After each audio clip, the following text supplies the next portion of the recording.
नमस्कार।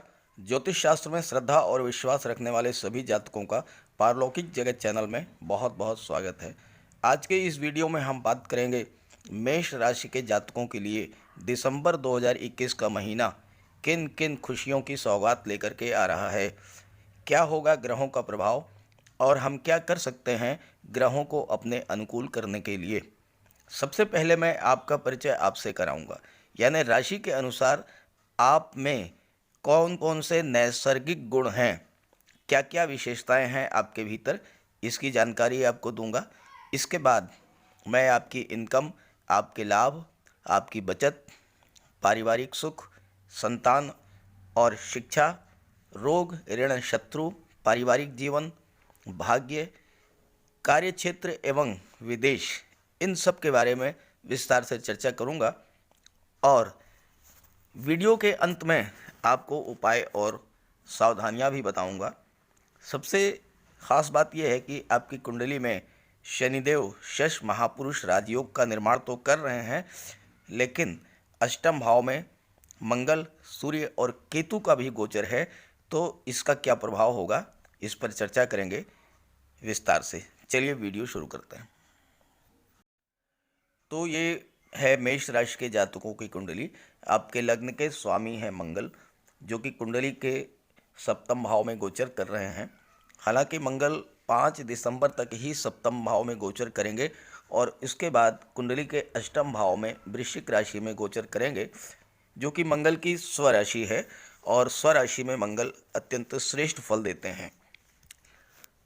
मेष राशि मंगल की राशि है और मंगल के प्रभाव से ऐसे जातक बहुत ही सक्रिय और ऊर्जा से भरपूर होते हैं। लेकिन जीवन में सफल होने के लिए अगर अपनी ऊर्जा किसी भी एक दिशा में लगा दें तो पूरी सफलता प्राप्त होती है। होता क्या है कि ऊर्जा तो बहुत होती है, लेकिन वो स्कैटर्ड होती है, अलग अलग दिशाओं में ऊर्जा भटकती रहती है। तो आप अपने ऊपर कंसंट्रेट करें और अपनी पूरी एनर्जी को किसी भी एक दिशा में लगा दें और फिर देखिए कि सफलता किस तरह से आपके कदम चूमती है। ऐसे जातक बहुत ही साहसी होते हैं और किसी भी चैलेंज को बहुत ही आसानी से एक्सेप्ट कर लेते हैं और उस चैलेंज को पूरा भी करते हैं। ऐसे जातक बहुमुखी प्रतिभा के धनी होते हैं और जिस काम को करते हैं पूरे मन से करते हैं, लेकिन स्वभाव से जिद्दी होते हैं और कई बार बहुत जल्दी क्रोध में आ जाते हैं और बिना सोचे समझे तुरंत ही कोई डिसीजन ले लेते हैं। तो अगर इन सब चीज़ों पर नियंत्रण कर लिया जाए तो ऐसे जातक जीवन में बहुत अधिक आगे जाते हैं। और मेष राशि चूंकि मंगल की राशि है और मंगल का संबंध फोर्स से है, बल से है, तो ऐसे जातक सेना के क्षेत्र में, पैरामिलिट्री फोर्सेस के क्षेत्र में, पुलिस विभाग में या फिर चिकित्सा जगत में बहुत अधिक सफलता अर्जित करते हैं। अब एक बात मैं आपकी कुंडली के बारे में बता दूं। अगर कुंडली आपकी श्रेष्ठ है तो आपको श्रेष्ठ फल मिलेगा, और अगर आपकी कुंडली में कमी है तो फिर आपको दिक्कतें आएंगी। कुंडली के बारे में एक ज्योतिषीय सिद्धांत है कि जिस भाग में सूर्य का गोचर है उसी भाग में सभी ग्रह गोचर कर रहे हों, ज़्यादातर ग्रह गोचर कर रहे हों, तो वो कुंडली बहुत ही श्रेष्ठ होती है। और दिसंबर महीने में देखिए कि आपकी कुंडली के दाएं भाग में सूर्य का गोचर है, देवगुरु का गोचर है, शनि का गोचर है, शुक्र का गोचर है, बुध और केतु का गोचर है और मंगल का भी गोचर दाहिने भाग में होगा और दाहिने भाग में ही सूर्य का भी गोचर है। तो दिसंबर का महीना आपके लिए बहुत ही श्रेष्ठ फल लेकर के आया है। बहुत ही लाभ की स्थितियां बनेगी दिसंबर में, क्योंकि कुंडली आपकी अत्यंत श्रेष्ठ फल देने वाली है। अब आइए बात कर लेते हैं आपके इनकम, आपके लाभ के बारे में। देवगुरु का गोचर कुंडली के एकादश भाव लाभ भाव में हो रहा है। आज 21 नवंबर है और आज ही देवगुरु ने राशि परिवर्तन किया है और देवगुरु राशि परिवर्तन करके मकर राशि से कुंभ राशि में गोचर कर चुके हैं। अभी तक आपने देखा था कि देवगुरु का गोचर मकर राशि में था और मकर राशि देवगुरु के लिए नीच की राशि होती है और आपको धन प्राप्ति के मामले में दिक्कतें आ रही थीं। पैसा आप अर्जित कर रहे थे, लेकिन आपका पैसा कहीं न कहीं रुक जा रहा था, कहीं ना कहीं पैसा फंस जा रहा था। जैसे कि आपने कोई गवर्नमेंट का ठेका लिया या कोई और कार्य किया आपने, और आपने काम तो कर दिया, लेकिन पेमेंट आपका रुक गया।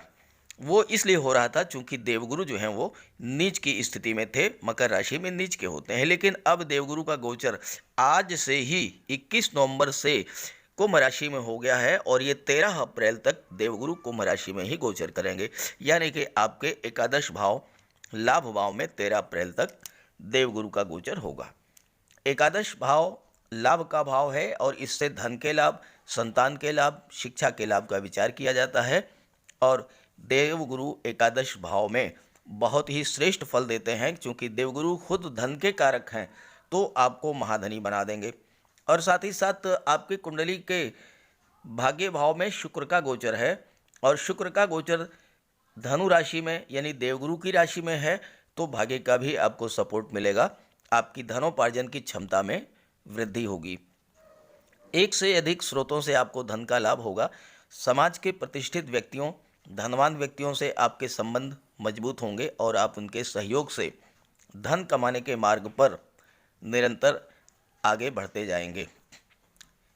समाज में जो गणमान्य व्यक्ति हैं या जो शासन प्रशासन से जुड़े हुए व्यक्ति हैं, आईएएस आईपीएस ऑफिसर्स हैं, या राजनीति से जुड़े हुए जो जातक हैं, क्योंकि देवगुरु राजनीति के भी कारक हैं, तो ऐसे लोगों से भी आपके संबंध बहुत ही स्ट्रांग होंगे, और आपका कोई भी कार्य सरकारी अधिकारी कर्मचारियों के द्वारा रोका नहीं जाएगा। सरकारी अधिकारियों का आपको सहयोग मिलेगा, जिससे कि आप अपने धन प्राप्ति के मार्ग पर आगे बढ़ेंगे। और अत्यंत श्रेष्ठ लाभ देते हैं देवगुरु एकादश भाव में। और चूंकि देवगुरु कुंडली के द्वादश भाव के भी स्वामी हैं, 12वें भाव के स्वामी हैं, और 12वां भाव होता है विदेशा।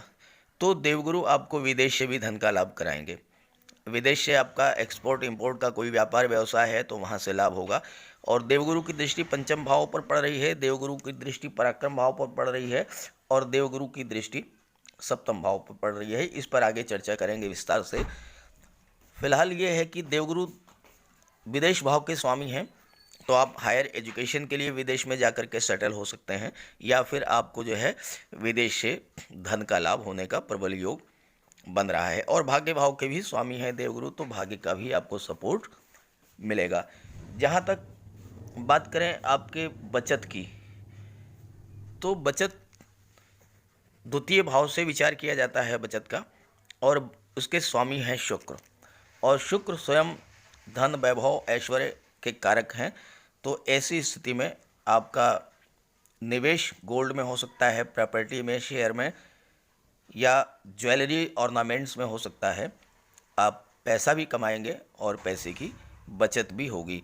सेकंड हाउस वाणी का भी होता है, तो थोड़ा सा आपको सावधानी रखनी पड़ेगी, क्योंकि जब मंगल का गोचर अष्टम भाव में होगा तो मंगल की दृष्टि जो है सेकंड हाउस पर पड़ेगी, तो आपके वाणी में उग्रता होगी, तेजी होगी। और सूर्य भी अष्टम भाव में ही गोचर कर रहे हैं, केतु भी अष्टम भाव में गोचर कर रहे हैं, और तीनों ही ग्रह प्रबल उग्र हैं। सूर्य में ऊष्मा है, ऊर्जा है, गर्मी है, मंगल में उग्रता है, और केतु भी मंगल जैसा ही व्यवहार करते हैं। तो तीन तीन उग्र ग्रह आपके अष्टम भाव में हैं, और अष्टम भाव में तीनों ग्रहों की दृष्टि आपके सेकंड हाउस पर पड़ रही है, तो वाणी में आपको संयम रखना होगा। हालांकि बचत में गर्मी भी लाएंगे, धन में गर्मी लाएंगे, यानी आपको धन भी प्राप्त होगा, प्रचुर मात्रा में प्राप्त होगा, और आप बचत ही अच्छी खासी करेंगे, बैंक बैलेंस अच्छा खासा बढ़ेगा। खास करके अगर आप सूर्य के क्षेत्र से जुड़े हुए हैं या मंगल के क्षेत्र से जुड़े हुए हैं, जैसे कि आप मेडिकल के क्षेत्र में हैं, डॉक्टर हैं, नर्स हैं, कंपाउंडर हैं, फार्मासिस्ट हैं, लैब टेक्नीशियन हैं, या आपका खुद का कोई नर्सिंग होम है, कोई आपका मेडिकल स्टोर है, पैथोलॉजी लैब है, तो ऐसी स्थिति में आपको दिसंबर महीने में धन प्राप्ति के प्रबल योग हैं। साथ ही अगर आप शासन प्रशासन या राजनीति प्रशासनिक सेवा से जुड़े हुए हैं या न्यायिक सेवा से जुड़े हुए हैं, विदेश सेवा से जुड़े हुए हैं, तो भी आपको धन प्राप्ति के प्रबल योग हैं। डॉक्टर हैं, सर्जन हैं, शिक्षक हैं, वकील हैं, या आप जो है मैनेजमेंट से जुड़े हुए हैं, या आप लेखक हैं, कवि हैं, पब्लिशर, राइटर, बुक सेलर हैं, कोर्ट कचहरी के कर्मचारी हैं, या काउंसलर हैं, फाइनेंस से जुड़े हुए हैं, एजुकेशन सेक्टर से जुड़े हुए हैं, तो भी आपको धन प्राप्ति के प्रबल योग हैं इस गोचर काल में। बात करते हैं कुंडली के पराक्रम भाव की। कुंडली का विश्लेषण करते समय अक्सर पराक्रम भावों की उपेक्षा कर दी जाती है। पराक्रम भाव पर बहुत अधिक बात नहीं की जाती है, लेकिन दिसंबर के महीने में आपके जीवन में पराक्रम भाव का ही सर्वाधिक महत्व रहेगा। ध्यान से समझें वजह क्या है। मंगल 5 दिसंबर को अष्टम भाव में वृश्चिक राशि में गोचर करेंगे, स्वराशि में, और स्वराशि में मंगल अत्यधिक बलवान होंगे। मंगल की अष्टम दृष्टि आपके पराक्रम भाव पर पड़ेगी, और पराक्रम भाव मंगल का खुद का भाव है, तो मंगल का सर्वाधिक प्रभाव आपके जीवन पर पड़ेगा। और आपके राशि के स्वामी खुद मंगल हैं, तो आपके अंदर पराक्रम, साहस, ऊर्जा और शौर्य का संचार करेंगे, और आप जो कार्य अभी तक नहीं कर पा रहे थे, योजनाएं बनाते थे लेकिन उसको धरातल पर नहीं उतार पाते थे, अब वो कार्य आप पूरा कर लेंगे। दूसरी बात, पराक्रम और भाग्य का बहुत गहरा संबंध है। पुरुषार्थ और भाग्य दोनों मिलकर के ही व्यक्ति को आगे बढ़ाते हैं, और पराक्रम भाव पर शुक्र की सीधी दृष्टि पड़ रही है। शुक्र भाग्य भाव में है, तो भाग्य का पूरा सपोर्ट आपको मिलेगा, और साथ ही साथ पराक्रम भाव पर देवगुरु की भी दृष्टि पड़ रही है। देवगुरु आपके ज्ञान, बुद्धि, विवेक में वृद्धि करेंगे, आपको धर्म और सत्कर्म के मार्ग पर ले जाएंगे।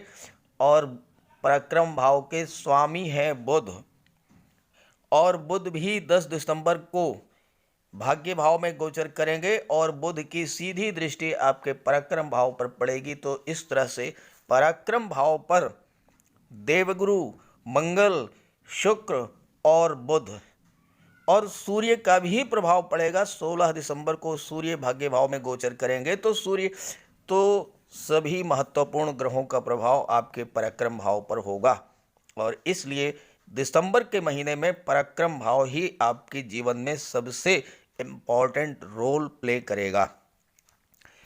तीसरा भाव पराक्रम और पुरुषार्थ का होता है। कुछ लोग अपने पराक्रम से, बल से, कुछ लोग ज्ञान और बुद्धि से, और कुछ लोग अपने व्यक्तित्व, सौंदर्य, अपनी कला और अपनी कलात्मक अभिरुचि के बल पर संसार को जीतते हैं। यह इस बात पर निर्भर करता है कि पराक्रम भाव पर किन ग्रहों की दृष्टि पड़ रही है, किस ग्रह का गोचर है। और यहाँ तो आप पर पराक्रम भाव पर मंगल की भी, सूर्य की भी, बुध की भी और देवगुरु की भी दृष्टि पड़ रही है। साथ ही साथ शुक्र की भी दृष्टि पड़ रही है, और शुक्र के प्रभाव से क्या होगा, शुक्र आपके कार्य में परफेक्शन लाते हैं। यानी आप जब तक अपने कार्य को बारीकी से निरीक्षण करके उससे संतुष्ट नहीं हो जाते, तब तक उस कार्य में नए नए संशोधन, नए नए सुधार करते रहते हैं, और इसका परिणाम ये होता है कि अत्यंत उत्कृष्ट श्रेणी का रिजल्ट मिलता है, और आपके कार्य से, व्यक्तित्व से, मधुर वाणी से, मिलनसार व्यवहार से आप कार्य क्षेत्र में निरंतर सफलता अर्जित करते जाते हैं।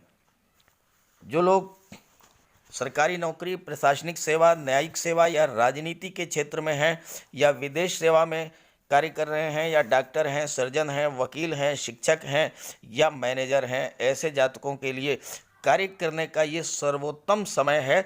दिसंबर के महीने में कार्य क्षेत्र में बहुत अधिक सफलता के योग बन रहे हैं। जो लोग बुद्धि से जुड़े हुए कार्य करते हैं, शिक्षक, वकील, लेखक, कवि, पब्लिशर, बुक सेलर, कोर्ट कचहरी के कर्मचारी, ऐसे सभी जातकों को अपने अपने क्षेत्र में बहुत अधिक सफलता मिलेगी। देवगुरु की दृष्टि भी पड़ रही है, आपके ज्ञान, बुद्धि, विवेक में आप वृद्धि करेंगे। जो जातक काउंसलर हैं या फाइनेंस सेक्टर से जुड़े हुए हैं या एजुकेशन सेक्टर से जुड़े हुए हैं, जिनका कोई कोचिंग इंस्टीट्यूट है, शिक्षण संस्थान है, या कोई इंटर कॉलेज है, डिग्री कॉलेज है, बीएड कॉलेज है, मैनेजमेंट कॉलेज है, ऐसे जातकों को बहुत अधिक सफलता के योग बन रहे हैं दिसंबर के महीने में। साथ ही साथ अगर आप गोल्ड, सिल्वर, डायमंड, ऑर्नामेंट्स का कार्य करते हैं, स्वर्णकार हैं, ज्वेल या आभूषण ज्वेलरी का कार्य करते हैं, तो आपको बहुत बड़ी सफलता मिलेगी। साथ ही साथ ज्योतिष, राजनीति, धर्म उपदेश, मीडिया, पत्रकारिता, मार्केटिंग और इंश्योरेंस के क्षेत्रों से जुड़े हुए जातकों को भी सफलता के प्रबल योग हैं। और चूंकि मंगल की दृष्टि भी पड़ रही है और मंगल पराक्रम भाव मंगल का भाव है, तो जो लोग पुलिस में हैं, आर्मी में हैं, पैरामिलिट्री फोर्सेज में हैं, रक्षा विभाग में कार्य कर रहे हैं, या फायर रिलेटेड वर्क्स करते हैं, या बिजली से संबंधी, या ब्लड बैंक से संबंधी, या केमिस्ट हैं, मेडिकल स्टोर है जिनका, ऐसे सभी जातकों को प्रबल लाभ के योग बन रहे हैं। तो कुल मिलाकर के मेष राशि के जातकों के लिए दिसंबर के महीने में पराक्रम भाव से ही बहुत कुछ प्राप्त होने वाला है। और देवगुरु धन भाव, लाभ भाव में गोचर कर रहे हैं, तो आप पैसा भी खूब कमाएंगे और पैसे का बचत भी होगी, इन्वेस्टमेंट भी होगा। अष्टम भाव में केतु गोचर कर रहे हैं और केतु की पंचम दृष्टि जो है वो आपकी कुंडली के द्वादश भाव पर पड़ रही है। केतु आकस्मिकता के कारक हैं। अचानक से आपको विदेश जाने का जो वीज़ा था वो नहीं मिल रहा था, अचानक से आपको वो प्राप्त हो जाएगा। विदेश से पैसा आना था, नहीं आ रहा था, ऑल ऑफ सडन वो पैसा आपको प्राप्त होगा।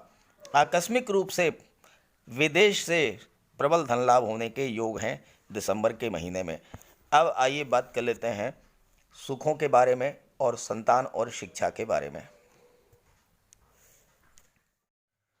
कुंडली के चतुर्थ भाव से सुखों का विचार किया जाता है और कुंडली के चतुर्थ भाव पर शनिदेव की दृष्टि पड़ रही है और साथ ही साथ कुंडली के अष्टम भाव में गोचर कर रहे केतु की दृष्टि भी कुंडली के सुख भाव पर पड़ रही है। मैंने वीडियो के थंबनेल में अष्टम भाव में बुध, मंगल, सूर्य, केतु इन सब के बारे में कहा था और यही प्रभाव अब आपको देखने को मिल रहा है। मंगल और सूर्य का अष्टम भाव में क्या प्रभाव होगा इस पर अभी मैंने चर्चा की है। पराक्रम भाव से चतुर्थ भाव में केतु की दृष्टि पड़ रही है और शनि की दृष्टि पड़ रही है। शनि संबंधों में ठंडापन लाते हैं, केतु गलतफहमी पर क्रिएट करते हैं, शक की स्थिति पैदा करते हैं और इसकी वजह से क्या होता है कि मानसिक असंतोष पैदा होता है, घर में सुख शांति में कमी आती है, पारिवारिक रिश्तों में तनाव होता है, भौतिक सुख आपको सब कुछ प्राप्त होगा, जमीन जायदाद, वाहन, प्रॉपर्टी, मकान, दुकान, रुपया पैसा, सोना चांदी, ज्वेलरी, ये सब कुछ मिलेगा। लेकिन भाई बहनों से, चाचा ताऊ से, माता पिता से संबंध खराब हो सकते हैं। वजह क्या होगी?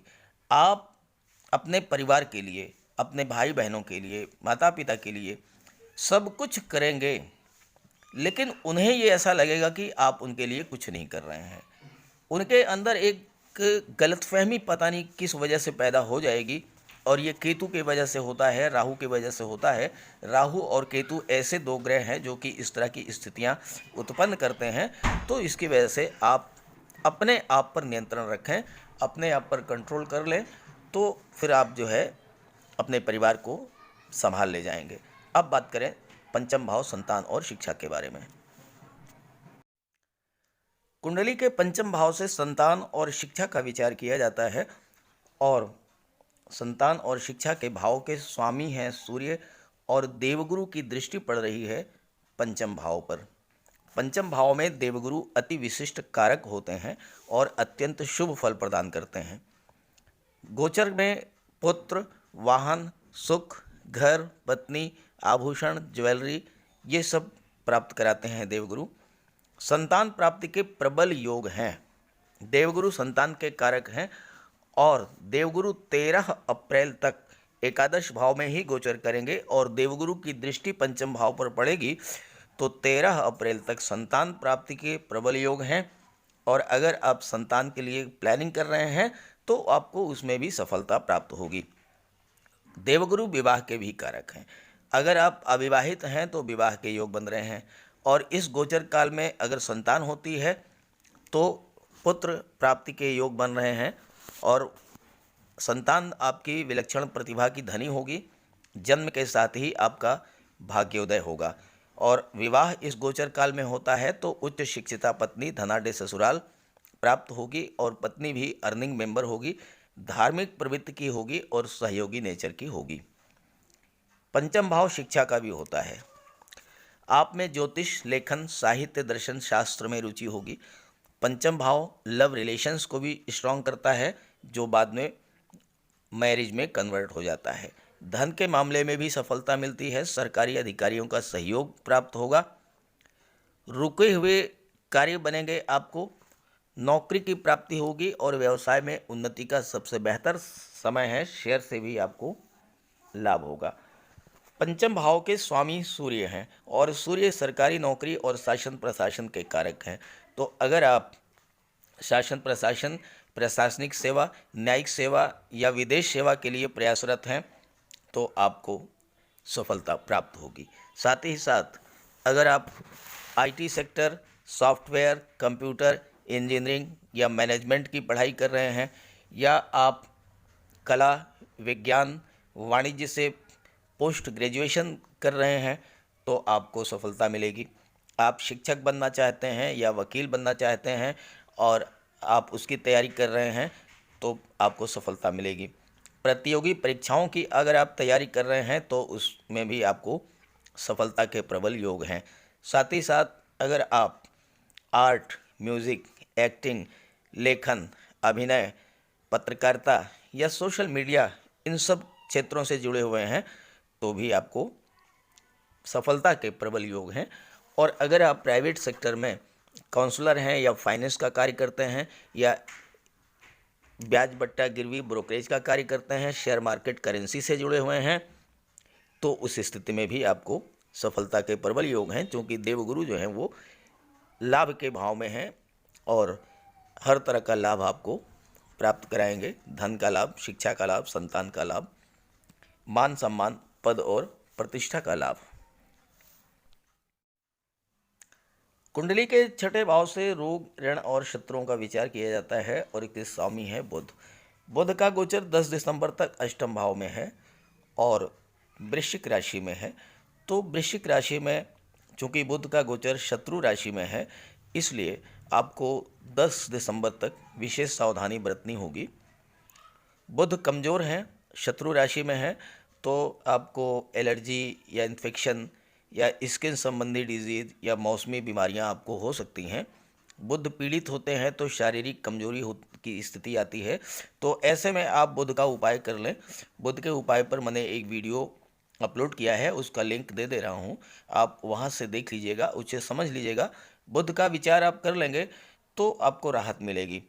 किसी तरह का लेन देन है या प्रॉपर्टी का कोई विवाद है तो आप विवाद को एवॉइड करें, विवाद को टाल दें। कानूनी मैटर्स में उलझने से बचें। हालांकि 10 दिसंबर को बुध का गोचर आपकी कुंडली के भाग्य भाव में हो जाएगा तो स्थितियां आपके लिए सामान्य हो जाएंगी, लेकिन मंगल का गोचर अष्टम भाव में हो जाएगा और मंगल जो हैं सर्जरी के कारक हैं, दुर्घटनाओं के कारक हैं, ब्लड के कारक हैं। तो ऐसी स्थिति में चूंकि आपके लग्न के स्वामी भी मंगल हैं, तो ऐसी स्थिति में आपको अगर ब्लड संबंधित कोई भी समस्या है, कोई बीमारी है तो उससे आपको बचना होगा। अपना केयर करें और साथ ही साथ वाहन चलाते समय विशेष ध्यान रखना है। आपको एक्सीडेंट और दुर्घटनाओं से आपको सावधान रहना है। मंगल चूंकि पूरे महीने अष्टम भाव में ही रहेंगे, इसलिए आप मंगल का उपाय जरूर करें। और सूर्य भी 16 दिसंबर तक अष्टम भाव में रहेंगे तो सूर्य का भी उपाय करें। मंगल और सूर्य और बुध, इन तीनों के उपायों के वीडियोस मैंने अपलोड कर दिए हैं, उसका लिंक दे दे रहा हूं, आप उसे समझ लीजिएगा। देखिए, अगर आप उपाय कर लेते हैं, कोई ग्रह पीड़ित स्थिति में है या खराब भाव में है, खराब फल दे रहा है, और अगर आप उसका उपाय कर लेते हैं तो फिर आपको कोई समस्या नहीं रह जाती है। तो इसलिए उपाय ज़रूर करें। चूँकि मंगल आपके सप्तम भाव में भी है तो परिवार में भी तनाव की स्थिति पैदा करेंगे। अष्टम भाव में जब गोचर कर जाएंगे तो वहाँ भी समस्या पैदा करेंगे। इसलिए जो है मंगल, बुध और सूर्य का उपाय करें। बात करें सप्तम भाव की, तो सप्तम भाव से आपके पारिवारिक जीवन का विचार किया जाता है और सप्तम भाव के स्वामी हैं शुक्र। तो स्थितियाँ बहुत ही अच्छी रहेंगी, लेकिन शुक्र भी 8 दिसंबर को गोचर कर जाएंगे आपके कुंडली के दशम भाव में, और दशम भाव में शुक्र बहुत अच्छा रिजल्ट नहीं देते हैं। तो 8 दिसंबर तक तो स्थितियां बहुत अच्छी रहेंगी, लेकिन 8 दिसंबर के बाद आपको विशेष सावधानी रखनी पड़ेगी। 8 दिसंबर तक चूँकि शुक्र त्रिकोण भाव में गोचर कर रहे हैं और केंद्र भाव के अधिपति हैं, तो एक तरह से ये राजयोग बन रहा है, और राजयोग बनता है तो बहुत ही श्रेष्ठ फल देते हैं शुक्र। तो इसलिए आपको 8 दिसंबर तक तो बहुत ही लाभ देंगे। अष्टम सप्तम भाव दशम का दशम होने के नाते व्यापार का भी विचार किया जाता है सप्तम भाव से, और इसके स्वामी हैं शुक्र, और शुक्र जो है भाग्य भाव में है। तो ऐसे जातक जो कि रेडीमेड गारमेंट्स या कॉस्मेटिक श्रृंगार प्रसाधन का व्यापार व्यवसाय करते हैं उन्हें लाभ होगा। जो महिलाओं का श्रृंगार प्रसाधन, चूड़ी, बिंदी, कंगन, आर्टिफिशियल ज्वेलरी या इस तरह का व्यापार व्यवसाय करते हैं, या महिलाओं के सहयोग से कोई व्यापार व्यवसाय करते हैं, तो उनके लिए सफलता के पूरे योग हैं। जो जातक dress designing, fashion designing, gift items, event management या डेकोरेशन का कार्य करते हैं, जेम्स ज्वेलरी, गोल्ड ऑर्नामेंट्स का कार्य करते हैं, स्वर्णकार हैं, जौहरी हैं, तो ऐसे जातकों को भी सफलता प्राप्त होगी। जो जातक hotel, restaurant, transport, tourism, service providing agency से जुड़े हुए हैं, ऐसे जातकों को भी लाभ के योग हैं। लेकिन 8 दिसंबर के बाद आपको सावधानी बरतनी होगी, पारिवारिक रिश्तों को बना करके रखना होगा, क्योंकि आपकी राशि के स्वामी मंगल हैं। मंगल बहुत ही स्वभाव में आपके उग्रता लाएंगे, तो इस पर आपको ये आप पर ही नियंत्रण, आपको अपने आप पर ही नियंत्रण करना है। आपने अगर अपने आप पर नियंत्रण कर लिया तो सुख भाव से भी आपको पूरा लाभ मिलेगा और सप्तम भाव से भी पूरा लाभ मिलेगा। लेकिन अगर आप वाणी पर नियंत्रण नहीं कर पाए तो फिर आप समस्याएं अपने लिए आप खुद पैदा करेंगे। अपने पारिवारिक असंतोष के लिए जो है आप स्वयं उत्तरदायी होंगे। अब बात कर लेते हैं अष्टम भाव की। कुंडली का अष्टम भाव सबसे खराब भाव माना जाता है, क्योंकि अष्टम भाव से आयु का विचार किया जाता है, अष्टम भाव से मृत्यु का विचार किया जाता है, सांघातिक रोगों का विचार किया जाता है। हालांकि अष्टम भाव ज्योतिष, अध्यात्म, पराविज्ञान, अकल्ट साइंस, रिसर्च, अनुसंधान का भी है। अष्टम भाव भूमि के नीचे के पदार्थों का भी है, लेकिन चूंकि आयु, दुर्घटनाओं और आकस्मिक घटनाओं का कारक है अष्टम भाव, इसलिए इसे सबसे खराब भाव माना जाता है। लेकिन ज्योतिष शास्त्र का एक सूत्र है, बृहत पाराशर होरा शास्त्र का एक सूत्र है, पाप ग्रह षष्ठ मृति व्यय स्थान तद्भाव वृद्धिम कलयंति दोषः। अर्थात षष्ठ यानी छठे भाव, मृत मृत्यु के भाव यानी 8वें भाव, व्यय स्थान 12वें भाव, अगर इनमें पाप ग्रह का गोचर है, मंगल या सूर्य या केतु का गोचर है, तो उस भाव के पाप फल को विनष्ट करके शुभ फल को प्रशस्त करते हैं। यानी अष्टम भाव में मंगल, सूर्य और केतु, ये तीनों ही शुभ प्रभाव प्रदान करेंगे।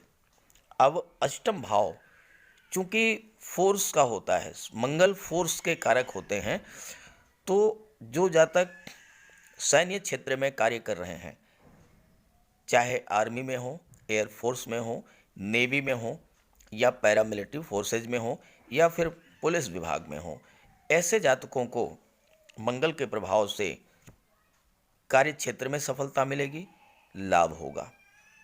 मंगल चिकित्सा और सर्जरी के भी कारक हैं, तो जो जातक चिकित्सा क्षेत्र से जुड़े हुए हैं, डॉक्टर हैं, सर्जन हैं, सीएमओ हैं, सीएमएस हैं, मेडिकल ऑफिसर हैं, लैब टेक्नीशियन हैं, नर्स हैं, कंपाउंडर हैं, फार्मासिस्ट हैं, या जिनका खुद का व्यापार व्यवसाय है चिकित्सा क्षेत्र में, ऐसे जातकों को लाभ होगा। आप अगर कहीं पर डिफेंस से रिलेटेड जो भी ऑफिसेज हैं वहाँ पर कार्य कर रहे हैं, या जहाँ पर आर्म्स एंड एम्यूनेशंस का निर्माण होता है, आयुध निर्माण होता है, वहाँ पर आप कार्य कर रहे हैं, आपको बहुत बड़ा लाभ होगा।